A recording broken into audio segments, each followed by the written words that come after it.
Welcome to DIY Explorer. In this episode, we are going to build a floor-to-ceiling, non-permanent cat tower. Check it out. 5, 4, 3, 2, 1, 0.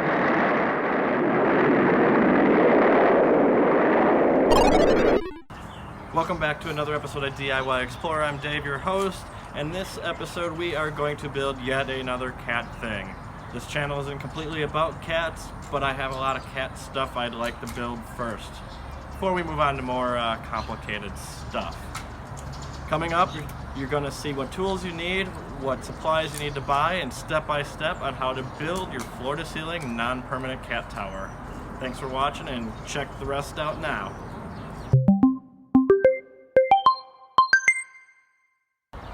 Alright, the tools that you're going to need for this project are as following. A screw gun of some type, a staple gun of some type, a cutting tool of some type or knife, tape measure or measuring device of some type, 1/2-inch drill bit of some type, liquid nails of some type, and optional is a rubber mallet or hammer. You also need a cutting tool such as a jigsaw for the shelves that we are going to build. Supplies you're going to need for this simple build are as following. 1/2-inch or thinner plywood or particle board for our shelves. Some carpeting that we're going to upholster on our shelves. Sisal rope, I got 100-foot 3/8. For this build, it's going to be about 300 feet. Then, what I got for the top and bottom to attach it on are actually heavy-duty furniture casters off our favorite website that is named after a rainforest. I'll link below in the show notes if you want to buy these for your build. And finally, you're going to need a cardboard tube that would be used for rolling up carpet in from like a carpet store or your local home improvement store like a Lowe's or Menards or a Home Depot. You can actually go in there and ask them if they have any there because they actually just throw them away. So technically you'd be recycling, which is a good thing. And if not, just lie to them and say it's for your kid's project for homeschool, and just don't tell them what it's for because you have no clue, and just ask and walk out the door with it. All right, on to the build.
Alright, here you have it, your finished floor-to-ceiling non-permanent cat pole. This is actually in the basement of my roommate's house where the cats can go back and look at the window. For installation, all you have to do is take a wrench up top here or down below, tighten it up so it's nice and tight. Now, one of the things you can do is I actually added a dowel because we got some fat cats in the house. And that's about it. You can also, if you want to attach it to the wall, you're welcome to, but the purpose of the video was for a non-permanent cat tower. Thanks for watching. Hit like below. Let me know if you made this one. This is a fun one we built, and we'll see you in the next video. Thanks a lot.